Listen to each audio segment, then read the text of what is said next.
visiteurs et visiteuses, vous tous, hôtes des tout rangs, vous qui venez à Mbuji-Mayi et visitez la terre promise, voici un bon cadre pour votre repos, réflexion et quiétude. L'hôtel Gloria. L'hôtel Gloria, le meilleur de son genre et l'unique en sa qualité. Voici ce qu'organise pour vous l'hôtel Gloria.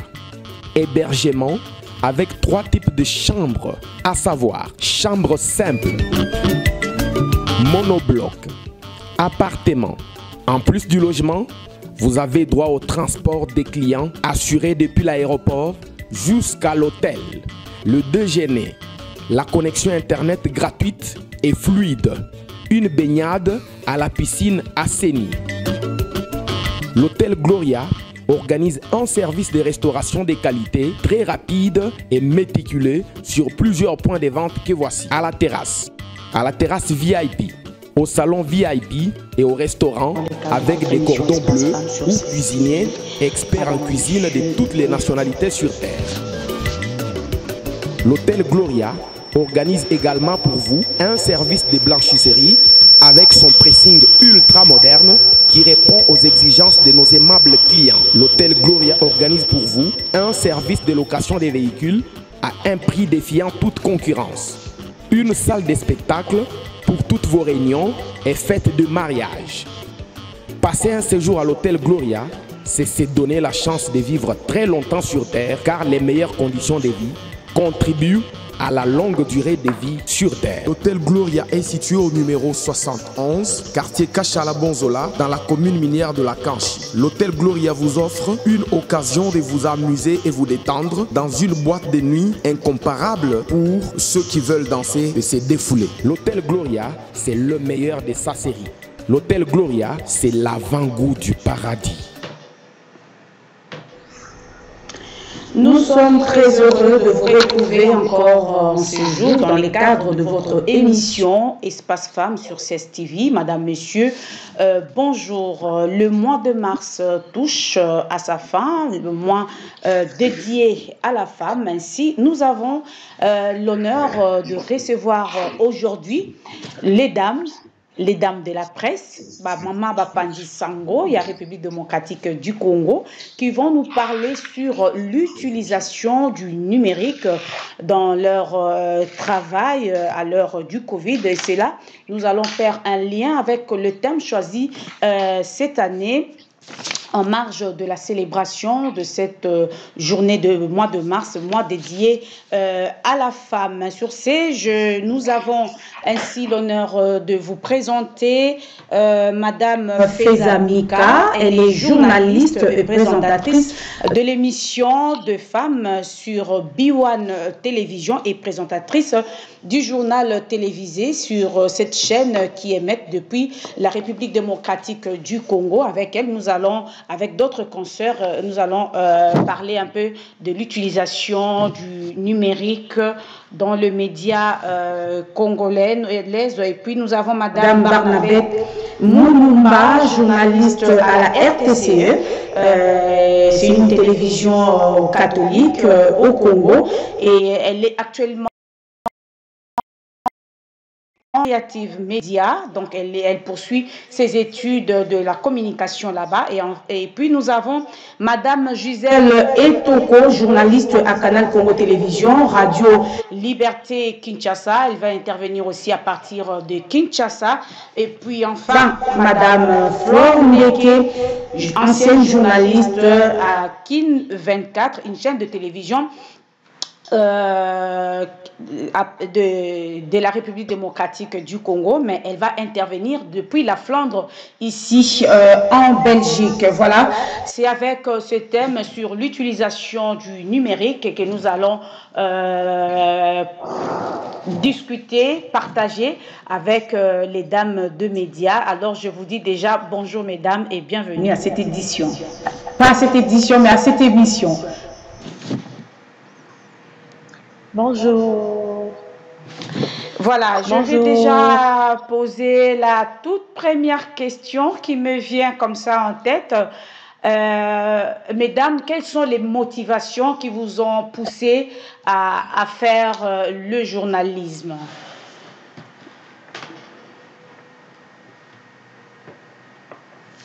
Madame Feza, parce qu'il qui se il se jette pose à l'eau. déjà un problème de connexion, hein.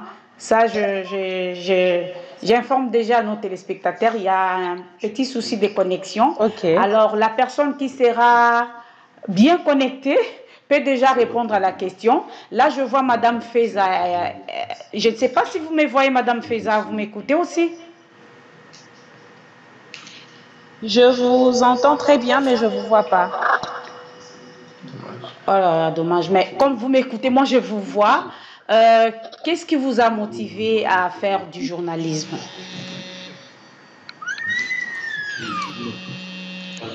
La première motivation, c'est d'être au service des autres parce que vous savez que le journalisme, c'est servir aussi la population. Petit enfant, je rêvais être celle qui va pouvoir donner les informations aux autres. Et en grandissant, j'ai bien nourri ce rêve. Je l'ai en fait encadré pour que ça soit une réalité. C'est comme ça que je me suis retrouvée dans le journalisme aujourd'hui et je l'ai fait par passion. Malgré, on sait tous les conditions dans lesquelles nous travaillons ici en République démocratique du Congo par rapport à d'autres pays, mais on tient le coup et on essaie de donner ce que l'on peut pour que la population soit servie en termes d'information. Est-ce que Madame Flore est là? Parce que c'est une question générale, j'ai posé à toutes les dames qui sont là présentes. S'il y a une dame qui peut encore intervenir, s'il n'y a pas, on va évoluer avec Madame Feza. Ok, Madame Feza, vous avez parlé des conditions difficiles à laquelle vous travaillez en République démocratique du Congo. Est-ce que vous pouvez préciser un peu, énumérer ces conditions malheureuses, si je peux dire comme ça, dans lesquelles vous travaillez en République démocratique du Congo?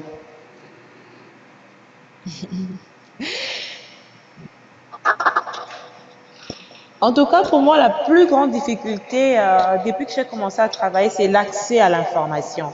Parce que on ne peut pas traiter une information, on ne peut pas la diffuser déjà quand on n'a pas accès, surtout quand il s'agit des sources institutionnelles. On vous dit, ça c'est sacré, c'est l'État, ce ne sont pas des informations à divulguer. Alors que nous voyons que, par exemple, dans d'autres pays, quand un journaliste vient, on a des journalistes d'investigation, c'est vrai, mais il y a aussi des journalistes assez classiques qui peuvent avoir facilement accès à l'information sans qu'il y ait beaucoup de tracasseries. Ça, c'est la première difficulté. La deuxième difficulté, puisque ce thème est d'actualité, c'est cet aspect de digitalisation. Oui. Aujourd'hui, le monde se digitalise davantage et vu que déjà le pays ne prend pas le pas, ça veut dire que nous-mêmes aussi, on est en retard par rapport à certains outils d'information et certains outils technologiques. Et pour moi, je trouve que ce retard en pâtit un peu sur notre rendement, sur notre manière de travailler, sur notre manière de donner les informations à la population, parce que évidemment, cela ne dépend pas de nous, mais c'est toute une politique qui devait être mise en place par le gouvernement, l'État congolais, afin que cette digitalisation soit généralisée et que aujourd'hui tout le monde va un téléphone, mais quand vous regardez la proportion de ceux qui ont accès à Internet, c'est une proportion assez faible. Détrompons-nous par rapport à ceux qui commentent nos actualités ou l'actualité politique sur Internet, mais la population congolaise est de moins en moins connectée sur Internet. Et donc pour moi, c'est aussi l'une des difficultés. L'autre difficulté, c'est peut-être aussi en tant que femme. En tant que femme, certaines personnes ne vous regardent pas comme journaliste, mais vous apprécient plus parce que vous êtes femme. Et des fois, ça nous choque. Je me dis, il te dit, mais j'ai suivi l'information, tu as présenté. J'ai dit, qu'est-ce que j'ai dit? La personne te répond tout de suite, je t'ai regardé. Mais moi, ça me choque parce qu'en tant que femme, je me dis, ce n'est pas d'abord ça qui devrait intéresser la population. Ce qui devrait intéresser plus, c'est le contenu. Malheureusement, de plus en plus, il y a cette étiquette qui nous colle. On suit le journal parce que Feza est belle, parce qu'elle parle bien, mais on ne suit pas par rapport à son contenu. Pour moi, c'est aussi l'une des difficultés. Mhm. Et au niveau de la rédaction, quelle est la place qu'occupe la femme aujourd'hui dans le média congolais?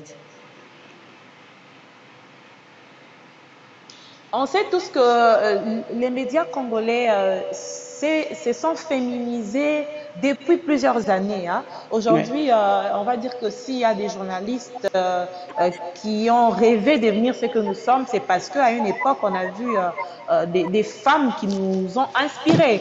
Et Oui. du coup, les médias se Et sont vous, féminisés. On voit quelle de est la plus en femme, plus de femmes à quelle la est la femme télé, qui vous a mais elles jouent inspiré quel rôle? dans le média? Quelle est cette femme-là qui vous a inspiré, vous, pour que vous puissiez vous retrouver dans le journalisme? Chantal Kanimbo, bien sûr, la grande dame Chantal Kanimbo, elle a L'icône. inspiré beaucoup de générations, elle continue Oui. à inspirer. Je dirais que pour moi, c'était celle qui, oui, l'icône, celle qui nous a toutes presque fait rêver. Oui. Sur le plan international, je regardais beaucoup Claire Chazal, Mhm. c'était mon icône, c'était mon idole. Et du coup, ces deux personnes, à chaque fois que je les regardais, je me disais, je veux faire comme elles. Et je crois que c'est important de se référer à des personnes qui font bien leur travail. Mais je reviens sur le sujet, la place des La femmes dans les place de la médias. C'est femme vrai dans qu'on les est médias. plusieurs à exercer ce métier dans les médias, mais on occupe quelle place? C'est ça. On est animatrice, on est présentatrice, on n'a pas des postes de responsabilité. Combien de femmes aujourd'hui sont propriétaires des médias en République démocratique du Congo? À compter du bout de doigt. Et on sait les compter. Alors qu'on a le pourcentage des femmes qui sont à l'université, qui embrassent la carrière de journaliste, est plus élevé que les hommes. Mais vous allez voir que les hommes ont le pouvoir dans les médias. C'est eux qui détiennent le pouvoir. Le leadership féminin n'est pas très exercé au sein des médias. Je crois que sur ce plan-là, il y a encore beaucoup à faire. Maintenant, de plus en plus, on voit des femmes qui sont directrices des infos, directrices de programmes, directrices de ceci. C'est bien. C'est bien, mais Mais on Madame veut qu'il y Feza, ait un Madame pouvoir Feza, Madame qui nous Feza, appartienne aussi, pas parce que nous sommes femmes, mais parce que nous le méritons. oui, Oui. Madame Feza, vous avez parlé tout à l'heure que ce sont les hommes qui dirigent et les femmes n'arrivent pas à avoir des postes de responsabilité. Mais si je fais un background par rapport à De cette journée, responsabilité. nous avons vu que c'était les femmes ouvrières. Quand ils ont vu que leurs conditions n'étaient pas assez bonnes, ils ont décidé de marcher, de faire pression pour qu'on améliore les conditions de la femme. Mais aujourd'hui, la femme congolaise, qu'est-ce qu'elle fait pour que les choses changent sur sa condition du travail?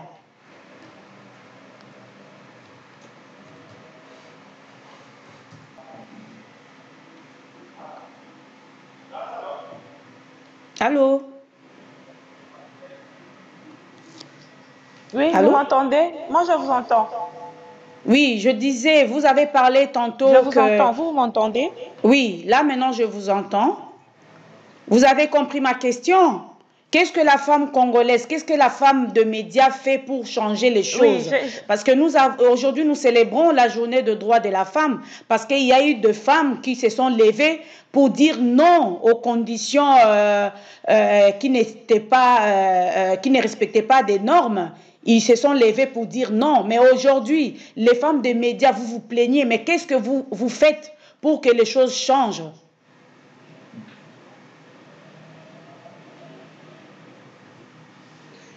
En fait, ce que nous devons faire, c'est d'abord de pouvoir reconnaître en chacune de nous quel est le rôle que nous devons jouer. Est-ce que nous venons dans les médias pour abrutir la population ou nous venons pour apporter une valeur ajoutée?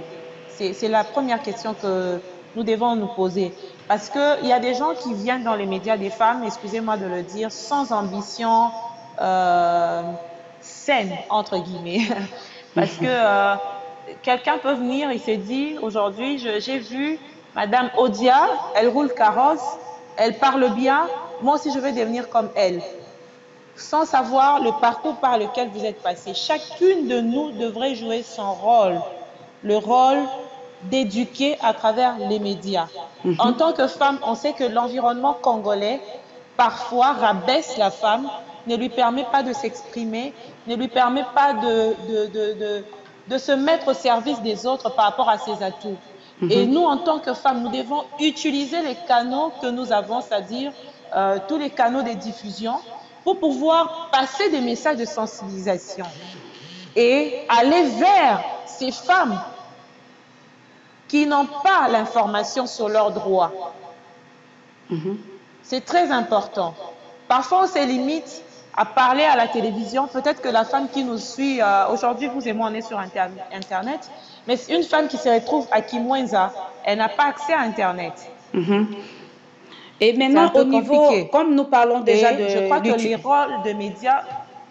Comme nous parlons déjà de l'utilisation de l'Internet, au niveau maintenant de vos rédactions, nous avons vécu le Covid à travers le monde. Comment vous avez pu travailler pendant le confinement dans vos différentes rédactions là-bas au Congo? Plus précisément, moi je parle de vous, à Biwan, parce que là vous représentez votre rédaction. Comment vous êtes organisé au niveau de la rédaction pour travailler?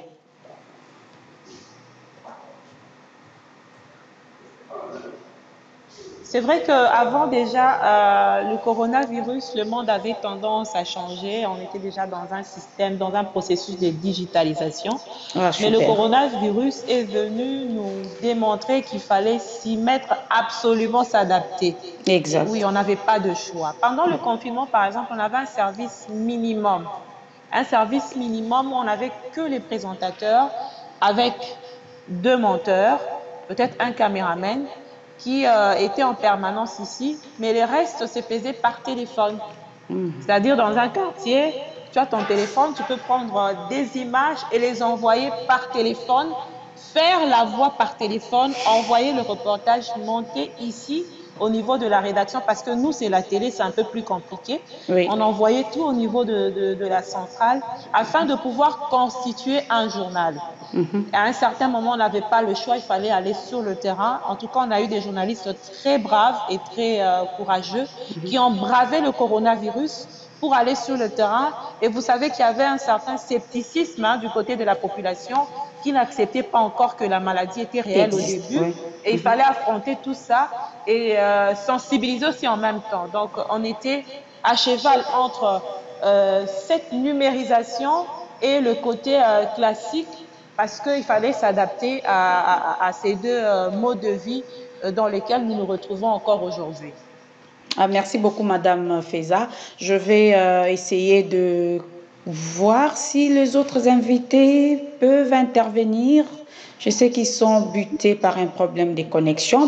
Barnabé, Madame Barnabé Moulumba, vous êtes...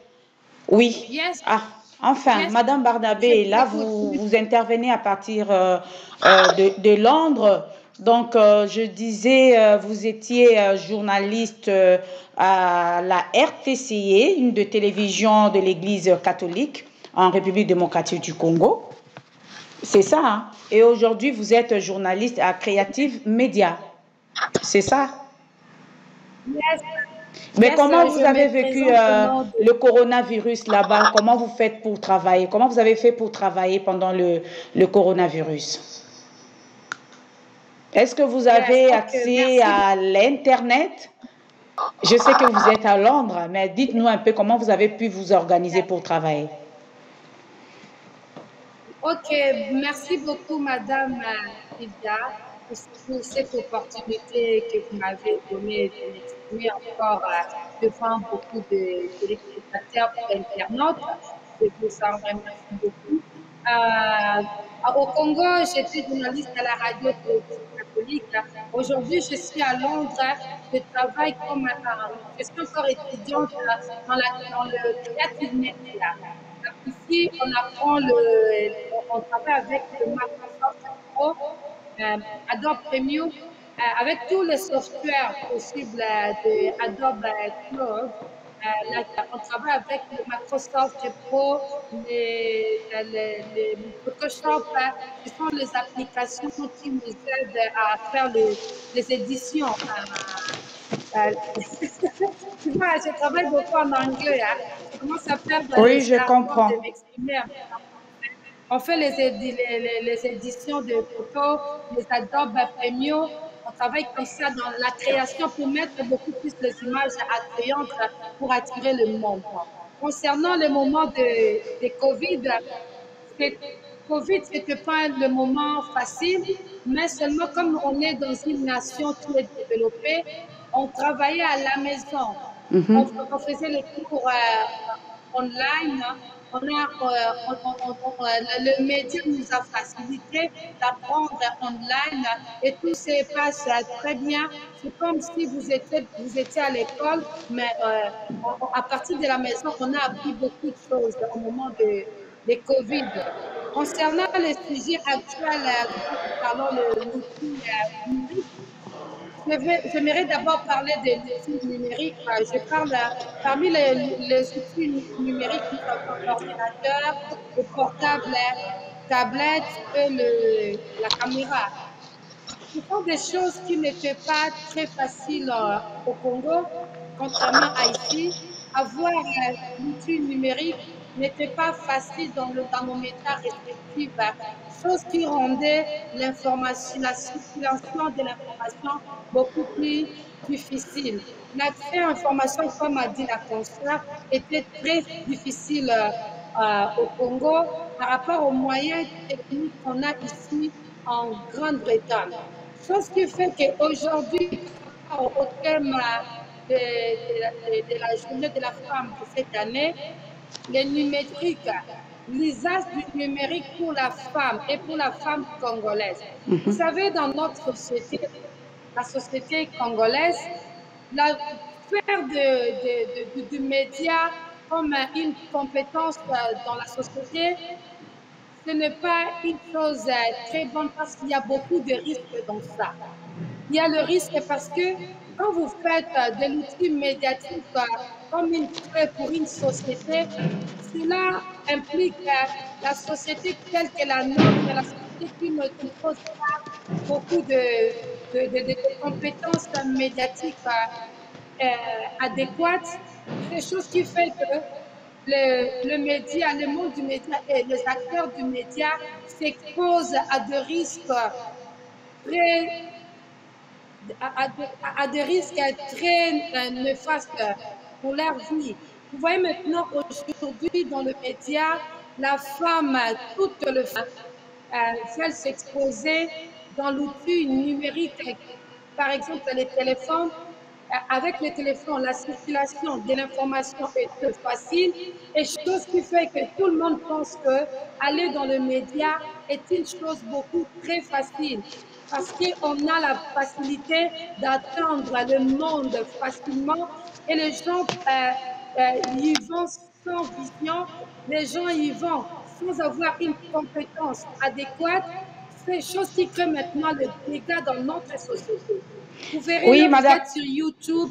Madame, Yes. Madame Barnabé, là, je viens de vous suivre. Vous avez dit que se lancer dans les médias, ce n'est pas facile, c'est difficile. Est-ce que je peux savoir votre modèle dans le média? Quel est votre modèle dans le média? Qu'est-ce qui vous a poussé à aller faire du journalisme? Quelles sont les motivations et votre modèle dans le média? Yes, dans les médias, comme beaucoup de femmes au Congo, on avait comme modèle Chantal Kanibo. Sa façon de présenter l'édition du soir nous intéressait beaucoup et nous a motivés à aller dans le média. Et moi, je la suivais beaucoup et quand j'ai commencé à grandir, en suivant la RFI, j'ai découvert aussi l'homme qu'on appelait Juan Gomez. Je l'aimais beaucoup, j'aimais sa façon de travailler. Chose qui m'a attirée dans les médias, c'était l'envie de communiquer, l'envie de donner l'information, de donner les nouvelles aux gens. Au début, quand j'étais enfant, j'ai commencé à informer les gens de mon quartier de l'actualité, de ce qui se passait dans les actualités. J'ai commencé à faire le journalisme dans les quartiers et j'avais envie d'informer, envie de donner l'information, envie d'être la première personne à informer sur un fait qui vient de se passer immédiatement. C'est cette envie-là qui m'a poussé à faire le journalisme. Merci beaucoup, Madame Barnabé. Je vois Madame Flore. Flore, est-ce que vous êtes là? Oui, je rappelle que Madame Flore, elle est une ancienne journaliste à Kin 24, une chaîne de télévision au Congo. Vous êtes maintenant ici en Belgique. Vous intervenez depuis la Flandre. Peut-on savoir qu'est-ce qui vous a motivé à faire du journalisme?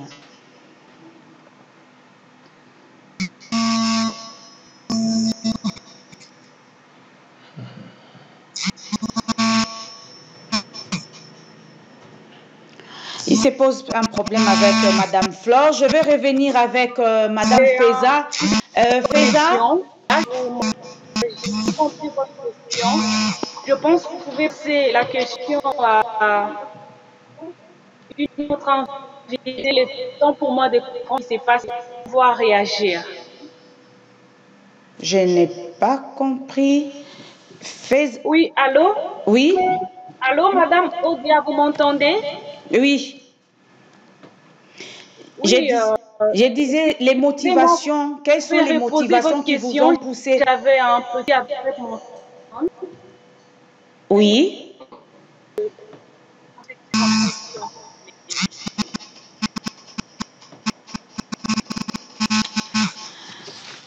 Voilà. Il y a, je ne vais pas dire un petit souci, un gros souci avec Flore Ndeke. Donc, je vais revenir chez Feza Mika de Biwan. Allô, Feza, vous êtes là? Je suis là. Oui, Oui, je suis là. Oui, je suis là. est-ce que vous pouvez nous donner les avantages et les désavantages de l'utilisation du numérique dans les rédactions? En fait, les désavantages du numérique, c'est pas seulement au niveau de la rédaction, mais j'aimerais les évoquer de manière générale dans la vie. Oui. C'est-à-dire que quand on a un outil et on ne l'utilise pas à bon escient, cet outil-là peut se retourner contre nous-mêmes. Les désavantages aujourd'hui, c'est quoi? C'est que l'information va vite, mais on n'a pas le temps de vérifier. Les journalistes ne disent que ce qui est vrai est vérifiable. Oui, On reste exactement. sur les faits. Mais aujourd'hui, avec la numérisation, parfois il y a des fake news qui nous envahissent dans nos téléphones et on n'a pas le temps parfois de vérifier et on tombe nous-mêmes, nous qui sommes censés dire la vérité, on tombe nous-mêmes dans ces erreurs. Oui. Et pour moi, oui, pour moi, je pense que c'est les premiers désavantages. Quand on n'a pas le temps de vérifier, parfois on parle de ce qui est faux et on divulgue des fausses informations, soit à la télé, soit à travers nos comptes, hein, parce que maintenant il faut dire que beaucoup de gens utilisent leurs comptes personnels pour pouvoir donner les informations. L'avantage, c'est cette rapidité. On l'a dit avant je vais rester dans mon métier en fait, qui est l'audiovisuel. Avant, pour pouvoir traiter l'information, il fallait attendre des heures et des heures. Mais maintenant, en 1 minute, on peut avoir accès à une information avec vidéo et texte, tout ce qu'il faut traiter sur place et pouvoir aller si rapidement et donner l'information à la population par rapport à ce qui a été donné comme information. Toujours, on revient sur l'effet de toujours analyser et vérifier l'information avant de publier. Pour les journalistes qui ont leur compte personnel qu'ils utilisent comme outil de communication. Il faut toujours vérifier l'information.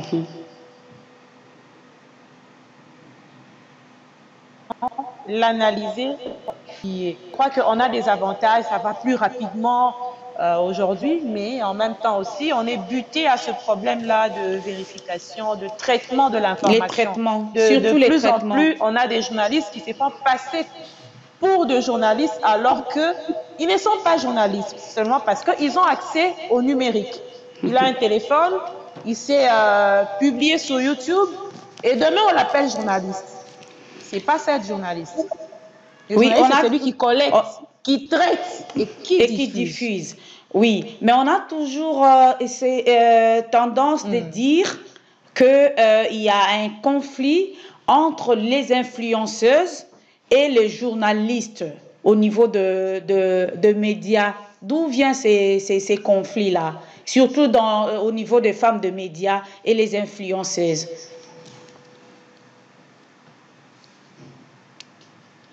Je crois que c'est un conflit qui ne devrait pas exister. Chacun a sa part, chacun a son travail, chacun a son domaine.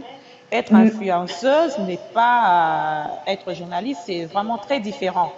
Nous, c'est un métier que nous faisons parce qu'on a les B.A.B.A. et on les a appris au niveau de l'école. Il y a des techniques. Mais c'est là, que nous maîtrisons parce c'est là même le nœud du problème. De l'école. C'est là même le nœud du problème parce que les influenceuses accusent des journalistes professionnels d'être hautaines. C'est pas ça le nœud du problème? Comment vous réagissez par rapport à ça? Non, chacun devait faire son travail. Chacun devait faire son travail normalement et sans que ça ne puisse heurter la sensibilité de l'autre. Je crois qu'aujourd'hui, ce débat-là ne devrait pas exister parce qu'on a Internet. On a Internet et l'Internet a donné à tout le monde la possibilité de faire ce qu'il veut, de dire ce qu'il veut. Mais cela ne nous ôte pas, nous, la qualité de journaliste parce que je suis fière, comme on peut appeler quelqu'un médecin, on peut appeler juriste, on peut appeler, je ne sais pas, pilote. Moi, je suis fière d'être journaliste en tant que telle parce que c'est mon métier. Elle est influenceuse parce qu'elle a accepté d'être influenceuse. Elle fait son travail. On ne devait pas, en principe, nous heurter ou trouver un conflit qui n'existe pas selon moi parce que c'est deux métiers différents. Oui, Madame Faiza, l'Est de la République démocratique du Congo... On utilise les mêmes outils, c'est vrai, mais c'est deux métiers différents. D'accord. L'Est de la République démocratique du Congo est buté à l'insécurité depuis des années. Vous, en tant que femme de médias, comment vous faites pour avoir des informations sur terrain? Est-ce que c'est facile pour vous d'avoir des informations de tout ce qui se passe à l'Est de la République démocratique du Congo, ou bien vous ne faites que révéler les informations dans des chaînes étrangères?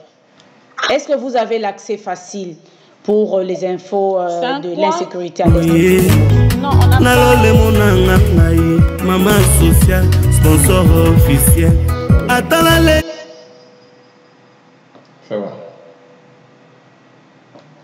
Oui. C'est vrai qu'au niveau de nos rédactions, vous savez comment on fonctionne. Il n'y a pas beaucoup de moyens de production pour permettre aux journalistes de fois d'aller vers l'information. Mais aujourd'hui, avec Internet, on a dit ça au début, on peut avoir accès à l'information et vérifier surtout, par exemple, sur les cas de viol, sur les tueries. Il y a des gens qui nous envoient chaque jour le bilan, mais c'est un point que moi j'ai fait particulièrement à plusieurs reprises. Et je vous dis, la vie que nous menons à Kinshasa, ce n'est pas la vie que les femmes mènent à travers le fin fond du pays. Elles ont un peu plus de difficultés, surtout celles de l'Est, de se réintégrer. Après les affres de la guerre, c'est très très compliqué. Oui, non mais seulement vous venez de le dire, dans une crainte permanente. Oui, mais vous venez de le dire tout à l'heure, le travail de journaliste, c'est de récolter, traiter et diffuser l'information. Mais vous, en tant que femme, comment vous faites pour accéder à l'information à l'Est du Congo? Quand vous parlez de la femme de l'Est qui subit des atrocités de la guerre, mais comment vous faites pour porter la voix de cette femme-là qui n'a pas de voix? Parce que la journaliste, elle est la voix des sans-voix. Comment vous faites pour récolter les informations? Généralement, nous passons par des ONG. Généralement, très souvent, par exemple, dans mon émission, je reçois des femmes qui viennent de l'Est de la RDC pour parler de celles qui n'ont pas des voix. Elles se font passer pour des femmes des sans-voix et on leur donne cet espace pour qu'elles puissent s'exprimer, tirer la sonnette d'alarme, réveiller titiller ceux qui doivent prendre leurs responsabilités pour que ça s'arrête. C'est quand même une situation qui a pris beaucoup de temps et tous les jours, on essaie de rappeler à travers les médias par rapport à ce que nous avons comme information. C'est vrai que c'est limité. Je dois reconnaître ici que le travail que nous faisons au niveau de Kinshasa n'est pas assez, n'est pas suffisant, mais c'est par rapport aussi aux moyens que nous avons au niveau de nos rédactions. Exactement. Mais il faudrait de plus en plus que les rédactions ou que des initiatives soient prises pour que on donne assez de moyens aux journalistes qui peuvent aller sur le terrain et ramener l'information pour traitement et diffusion ici au niveau de Kinshasa. Madame Barnabé, je reviens à vous. Vous évoluez aujourd'hui à Creative Media, je crois, si j'ai bien prononcé. Est-ce que vous parlez aussi de la voix de la femme congolaise qui souffre à l'est de la République démocratique du Congo, vous en tant qu'ambassadrice de la femme congolaise au niveau de Londres? Yes, ok, merci beaucoup, Madame Hilda, pour la question. Vous savez, quand j'étais au Congo, je m'étais orientée dans les secteurs de l'environnement. Les questions de l'environnement, ce sont des questions qui traitent un peu tout en République démocratique du Congo, parce que ce sont les secteurs le secteur de l'environnement est pris en premier lieu dans la diplomatie internationale. Quand on parle du sujet Congo, autrement, ce sont des questions environnementales. Donc, maintenant, là, je suis en train de préparer un documentaire. Dans les domaines de l'environnement. Je parle du réchauffement climatique. Ce sont des questions que je vais aborder et chercher à faire passer le message de la République démocratique du Congo. Comme vous le savez, comme notre pays, c'est un pays qui a beaucoup de matières premières. Ce sont le minerai que nous avons, les coltan, l'or, les diamants, la forêt et tout ça. C'est ça, ce qui dérange un peu la sécurité dans notre pays et beaucoup plus à l'est de la République démocratique du Congo. Ce sont des questions qui sont beaucoup plus intéressantes, des questions qui m'ont poussé à choisir la thématique là, le réchauffement climatique international, parce que les sous-questions, c'est le réchauffement climatique et ses objets en République démocratique du Congo.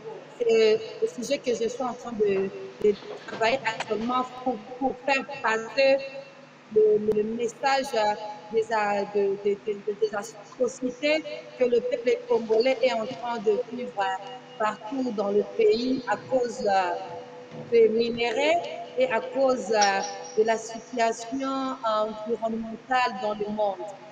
Surtout beaucoup plus à cause de sa position. Vous savez que le Congo et les bassins du Congo, c'est le deuxième bassin c'est le deuxième bassin après l'Amazonie. Nos forêts sont les deux forêts qui protègent le monde actuellement. C'est ce qui concerne la pollution. C'est ça aussi l'enjeu majeur qui crée des problèmes dans toutes les situations en République démocratique du Congo. C'est ça que mon attention se focalise beaucoup plus dans les domaines de l'environnement, les domaines qui parlent de tout, qui englobent tout. C'est un domaine qui résume tous les problèmes de la République démocratique du Congo actuellement. Ok, est-ce qu'il vous arrive aussi de parler de la situation de la femme de l'Est de la République démocratique du Congo qui évidemment qui subit les atrocités de tous ces groupes armés qui évoluent à l'Est de la République démocratique du Congo? Yes, oui, parce que tu vois la femme, c'est la personne principale de la survie de la famille et de la société. On ne peut pas parler des questions qui dérangent la République démocratique du Congo sans passer à la femme, la pauvre, exactement, directement toutes les souffrances de la République démocratique du Congo. J'ai parlé de la femme, je l'ai mis au centre de de mon documentaire que je suis en train de préparer avec mes amis. Je vais parler d'elle parce que c'est elle qui viole, c'est elle qui sort le matin pour aller chercher à manger les pains de chauffage et tout pour la famille. Et c'est elle qui est vraiment au centre de la souffrance en République démocratique du Congo. Je vais parler d'elle. Oui. Ok, madame, merci beaucoup, madame Barnabé. Je vais voir si madame Flore est là. Madame Gisèle de CCTV, donc ça ne passe pas du tout. Son internet, je ne la vois même pas. Donc voilà, ce sont là aussi les inconvénients du numérique, hein. Donc on va faire avec, on n'a pas le choix. Le Covid-19 nous oblige de travailler dans pareilles conditions. Donc voilà, on fait avec. Je vais revenir sur Madame Feza parce que nous tendons déjà vers la fin de notre émission. Madame Feza, est-ce que vous avez un message à donner aux responsables de chaînes de télévision du Congo et aux responsables, si je peux dire, aux autorités de la République démocratique du Congo sur l'état ou bien les conditions dans lesquelles travaillent les journalistes congolais aujourd'hui par rapport à ce que le monde vit avec la pandémie du Covid?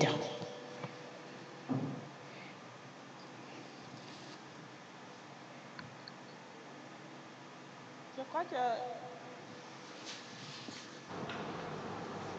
Vous m'entendez? Oui, très bien. Vous m'entendez? Oui, très bien. Oui, je crois que la femme congolaise a déjà fait ses preuves dans plusieurs domaines, en dépit des circonstances,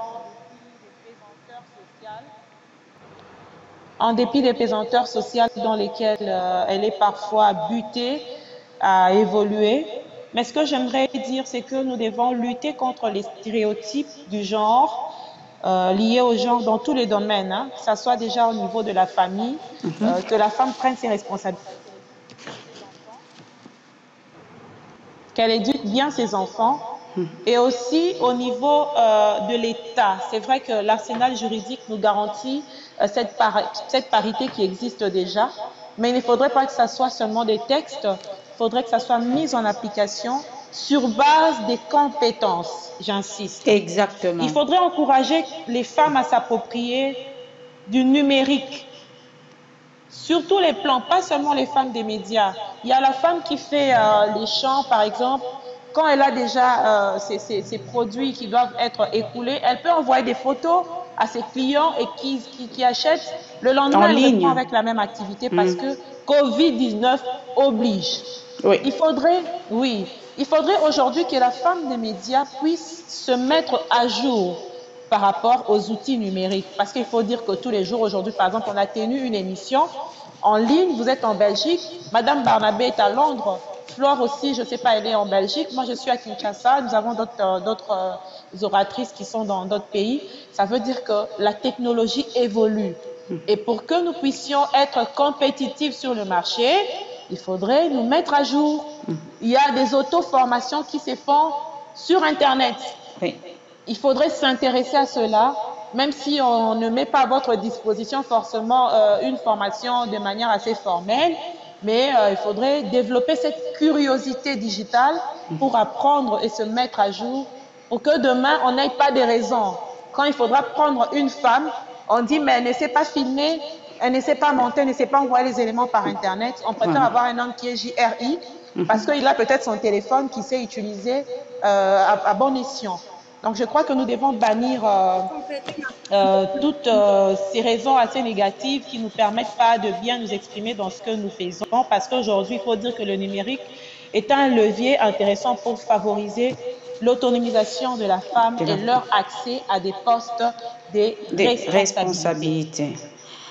Voilà, nous sommes arrivés à la fin de notre émission. Donc, les femmes, vous avez suivi ce message lancé par Madame Feza Mika de Biwan. Elle a dit que les femmes se mettent à jour dans le numérique. Donc voilà, maman la banza boyoki, hein. Donc il faut se mettre à jour parce que le monde évolue. Les mamans maraîchères, les mamans commerçantes, femmes de médias, donc dans les années, parce que ça a déjà commencé. Tout va se passer maintenant dans le numérique, par Internet. Il y a des ventes, il y a des achats qui se font sur Internet. Donc voilà, mettons-nous à jour pour voilà, les développements de tout et chacun. Donc sur ce message de Madame Feza Mika, avec l'intervention de Madame Barnabé Moulumba depuis Londres, de Madame Flore Ndeke depuis la Flandre et de Madame Gisèle Etoko depuis Kinshasa, malgré les problèmes techniques liés toujours à la connexion Internet. Madame, Messieurs, je vous dis merci de nous avoir suivis et à la prochaine.